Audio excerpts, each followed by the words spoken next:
What if the Bible was true? What if the Bible had got it right about who we are, who God is, what's wrong with the world, and what's the solution? What if the stories of the Bible recorded what really happened? What difference would it make? Well, many people today say the Bible is irrelevant and outdated. Morality is moving on from the Bible's traditional teachings, isn't it? Does anyone really look for the Bible for moral guidance anymore? And miracles? Can anyone in a society led by science seriously believe in miracles? Surely the Bible isn't true. And yet, even if the Bible's not true, we can't deny that much of Western civilization has been shaped by the Bible. Its morals, its stories, its characters. We can easily take for granted the dignity of all human life, the order of the universe, and the value of education.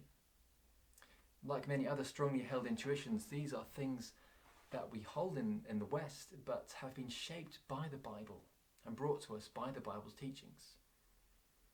So, even if the Bible isn't true, surely it's still relevant. It's for purely historical reasons anyway, understanding why most of us think what we think. But what if the Bible was actually true? What if there was a God who created the whole world and who cared about each one of us deeply?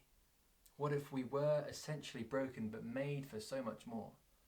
What if God had acted in history through the person of Jesus, dying in our place and rising again?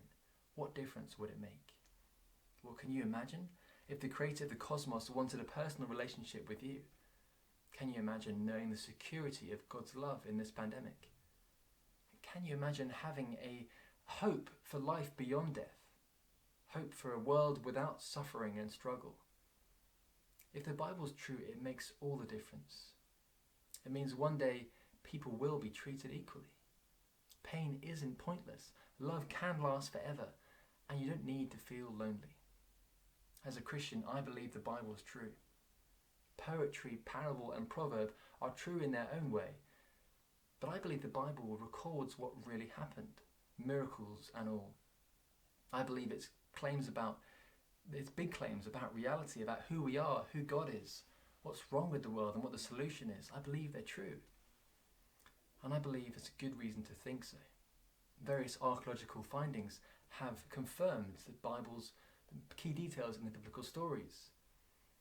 Established scientific theories like the Big Bang support what the Bible essentially says about the universe, the story of the universe, that it had a beginning. And the historical reliability of many biblical manuscripts are second to none. But time is short, so let me get to the point, because when it comes down to it, whether the Bible is ultimately true or not, all depends on one thing and one person, and that's Jesus and his resurrection from the dead. Because if Jesus didn't rise from the dead, even if the rest of the Bible is true, then it means God isn't powerful enough, because his promised Saviour still lies dead in the grave. It means that God is a liar because, well, he never delivered on his promise of salvation, to have victory over death and sin.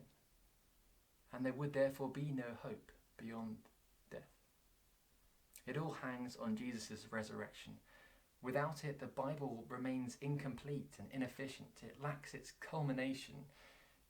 Its God is finally defeated by the same thing that defeats each and every one of us, death. But can anyone really believe that he rose again? Tomorrow evening, Claire will be helping us to consider that question, looking at the historical case for the resurrection. Speaking on the title, Imagine If the Impossible Could Happen. Why not join us and see if considering the resurrection could be the turning point for you in your approach to God and the Bible? Thank you.